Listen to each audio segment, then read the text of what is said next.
है ना, ठीक है।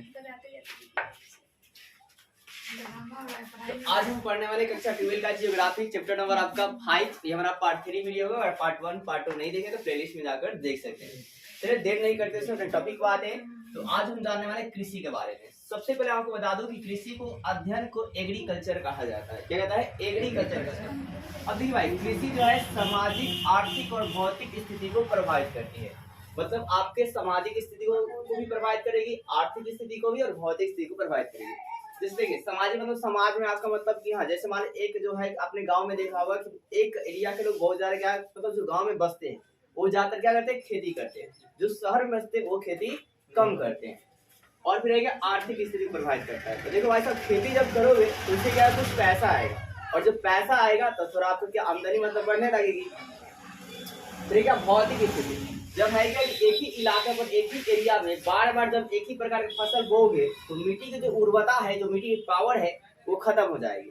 तो इसलिए हम लोग क्या करते हैं कि गोबर वगैरह मतलब डालते हैं ताकि फिर से मिट्टी की उर्वरता आ जाए।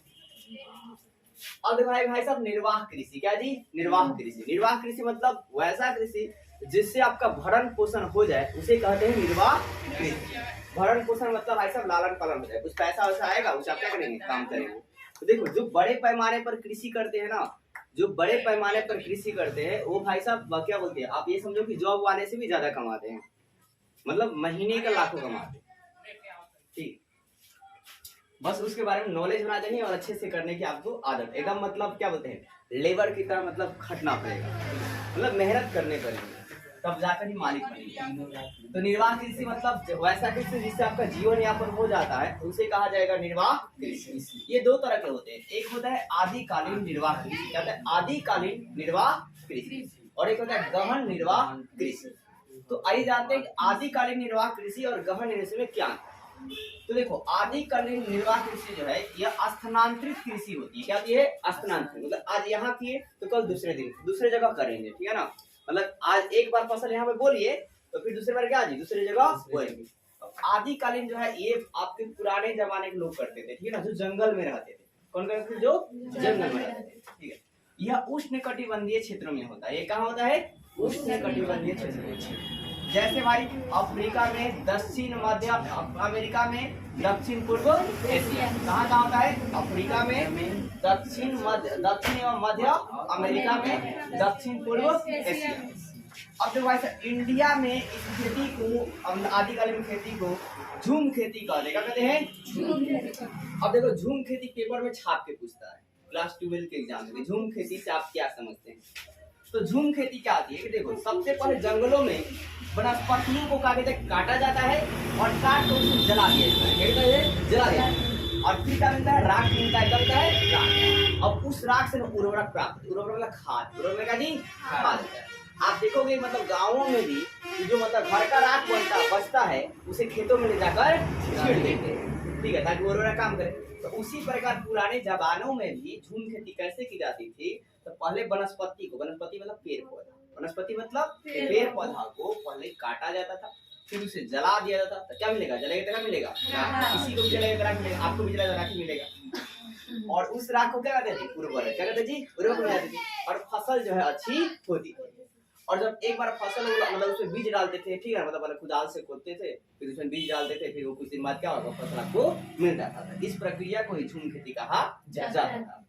अब इसके बाद आप कहेगा इसके अलावा जो है ना, एक बार फसल उन्होंने बो लिया, उसके बाद दूसरी बार वो मिट्टी जो है फसल लायक नहीं होती थी, तो उसके बाद वो क्या करते थे? दूसरे जगह जाते थे। कहाँ जाते थे? दूसरे जगह जाते थे। फिर वहां पर मतलब फिर वनस्पति को जलाते थे, फिर आपको मतलब काटते थे, फिर आपको राख मिलता था, फिर उर्वरक हो जाता था, फिर उसमें क्या बीज डालते, कुदाल से खोदते मतलब जुताई करते थे, फिर उसमें बीज डालते थे, फिर सिंचाई करते थे, मतलब पानी डालते थे भाई साहब, फिर क्या होता है मतलब फिर आपको फसल मिल जाता था। इसी को फिर झूम खेती कहा जाता है। समझ गए? झूम खेती मतलब आपने जो खेती जैसे करते हो ना, उसी बात को आपको लिख देना कि क्या क्या करते हैं।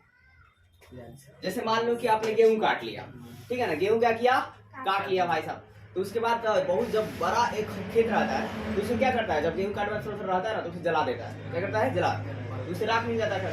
फिर उसके बाद दूसरी बार क्या जुताई करवा देता है, करता है जुताई करवाता है, फिर उसमें बीज डाल देता है मतलब चावल वावल का। फिर उसके बाद क्या करता है? पानी डलवाता है भाई साहब, डलवाता है ना जी पानी, सिंचाई करवाता है। फिर कुछ दिन बाद क्या था? आपको चावल मिल जाती है, फिर चावल काट लेता है। ठीक है, इस प्रकार खेती को क्या कहते हैं? झूम खेती कहा जाता है। अब देखो भाई साहब है क्या कि अमेरिका और मैक्सिको में झूम खेती जो खेती है, इस तरह की जो खेती होती है उसे मिल्पा कहते हैं। क्या बोलते हैं? मिल्पा कहते हैं। मतलब एक जगह से दूसरे जगह खेती कीजिएगा ना, आदिकालीन खेती को क्या बोलते हैं? मिल्पा कहते हैं।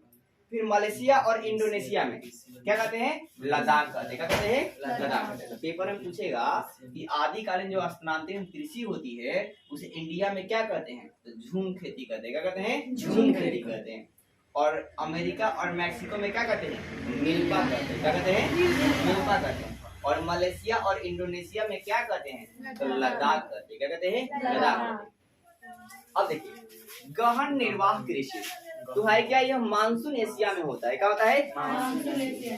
और यह दो प्रकार का होता है। कितने प्रकार का होता है? दो प्रकार का होता है। पहला है भाई साहब चावल प्रधान गहन कृषि, ठीक है ना, चावल प्रधान गहन निर्वाह कृषि। पूरा देखो, चावल प्रधान गहन निर्वाह कृषि, ठीक है।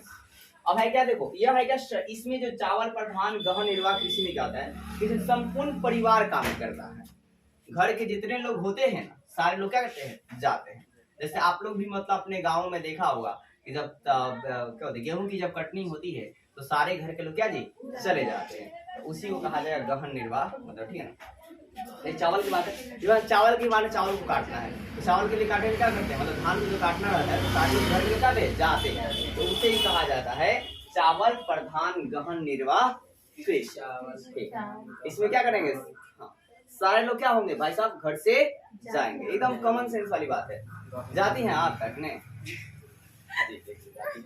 अब देखिए है क्या, इसमें यंत्र का कम इस्तेमाल किया जाता है, इसमें मशीन का इस्तेमाल क्या होता है, कम होता है। अब सारे फैमिली जा रही है तो मशीन की क्या जरूरत है, क्या जी खुद से हो जाएगा, हाथ से हो जाएगा। अब लेकिन इसमें उत्पादन क्या होता है, कम होता है। इसमें उत्पादन क्या होता है जी, कम होता है। अब देखिए चावल रहित गहन निर्वाह कृषि, क्या सुना, चावल रहित गहन निर्वाह कृषि। दूसरा बात है, तो ये देखो है क्या, भौगोलिक भिन्नता के कारण चावल का उत्पादन यहाँ पर नहीं होता। रहित का मतलब होता है नहीं, क्या होता है, नहीं। तो भौगोलिक भिन्नता के कारण चावल का उत्पादन क्या था जी, नहीं। मतलब आपका भौगोलिक जो मानसून इलाका होता है वो उतना बढ़िया नहीं हो पाता है, तो उत्पादन नहीं होते। जैसे उत्तरी चीन, उत्तरी कोरिया में भाई साहब क्या होता है, चावल खेती नहीं होती है, तो होती क्या है भाई, सोयाबीन की खेती होती है। किसकी होती है, सोयाबीन। मुख्य रूप से उत्तरी कोरिया में सोयाबीन का खेती होता है। तो पूछ लेगा उत्तरी कोरिया में किसकी खेती होती है, सोयाबीन। किसकी जी, सोयाबीन का। सोयाबीन से कौन सा तेल आता है, फॉर्चून का तेल आता है। फिर भारत में सिंध और गंगा के मैदान में, भारत और सिंध क्या जी, गंगा के मैदान में भी चावल की खेती नहीं होती है, तो यहाँ पे क्या होता है, जवार और बजरा की खेती। किसकी होती है, जवार और बजरा की। इसके अलावा जापान में भी खेती होती है, ठीक है। अगर आएगा रोपण कृषि, क्या जी, रोपण, जिस किसी को रोप कर बोआ जाएगा उसे रोपण कृषि कहा जाएगा। जैसे धान हो गया, ठीक है, गन्ना हो गया, गन्ना को भी रोपा जाता है, ठीक है। तो देखो जैसे क्या क्या रोपण कृषि है, पेपर में ऑब्जेक्टिव बहुत ज्यादा आते हैं, इसको आप अच्छे से याद करो। तो चाय, कॉफी, कोको, तीन को याद करो। क्या सुना, चाय, कॉफी, कोको, रबर, कपास। रबर, कपास, चाय जो है ना भाई साहब, इसको भी क्या है, रोपने वाला है। क्या है, रोपने वाला। कॉफी भी क्या है, रोपने वाला फसल है। कोको भी क्या है, रोपने वाला है। मतलब है क्या, देखो क वाला रोपने वाला है। फिर रबर भी क्या होता है, रोपने वाला। कपास भी क्या होता है, रोपने वाला। गन्ना भी क्या होता है, रोपने वाला। अनाज भी क्या होता है, रोपने वाला। और ये सारे जो है उष्णकटिबंधीय क्षेत्र में होते हैं। तो रोपण कृषि का उदाहरण जो है निम्नलिखित में कौन सा है, चाय, कॉफी, कोको, रबर, कपास, गन्ना, अनाज। 5-7 गो नाम याद, चाय, कॉफी, कोको, तीन की, चाय, कॉफी, कोको, रबर, कपास, रबर, कपास, गन्ना, अनाज। गन्ना क्या दी, अनाज। और ये किस क्षेत्र में होता है, उष्णकटिबंधीय क्षेत्रों में होता है। तो रोपण कृषि किस क्षेत्र में होती है, तो उष्णकटिबंधीय क्षेत्रों में होती है। अब यूरोपियों ने उपनिवेशीकरण करने के बाद कृषि की क्या की शुरुआत की। अब देखो औपनिवेशीकरण का मतलब क्या होता है, जब एक मजबूत कंट्री किसी कमजोर कंट्री पर कब्जा कर लेती है तो उसे उपनिवेश कहते हैं। उसे क्या बोलते हैं, जैसे मान के चलो कि मैं ही आपके कॉपी पर कब्जा कर लिया, तो इसे ये क्या कहलाएगा, मेरा कॉपी क्या कहलाएगा, उपनिवेश कहलाएगा। क्या कहलाएगा, अब मन करेगा तो इस कॉपी को फाड़ेंगे, मन करेगा तो इसको जलाएंगे, मन करेगा तो इसको लिखेंगे, मन करेगा तो नहीं लिखेंगे, ठीक है। तो इसी प्रकार यूरोपीय ना दूसरे देश पर कब्जा कर लिए थे। क्या कर लिए थे, इंडिया पे भी कब्जा किए थे। जैसे ब्रिटेन, अंग्रेज, कौन कब्जा किया था, अंग्रेज कब्जा किया था। तो इंडिया जो है ना अंग्रेज का उपनिवेश था। क्या था? उपनिवेश था। ठीक है? जैसे देखो फ्रांस भाई साहब कब्जा किया था दक्षिण अफ्रीका में, कहा जी?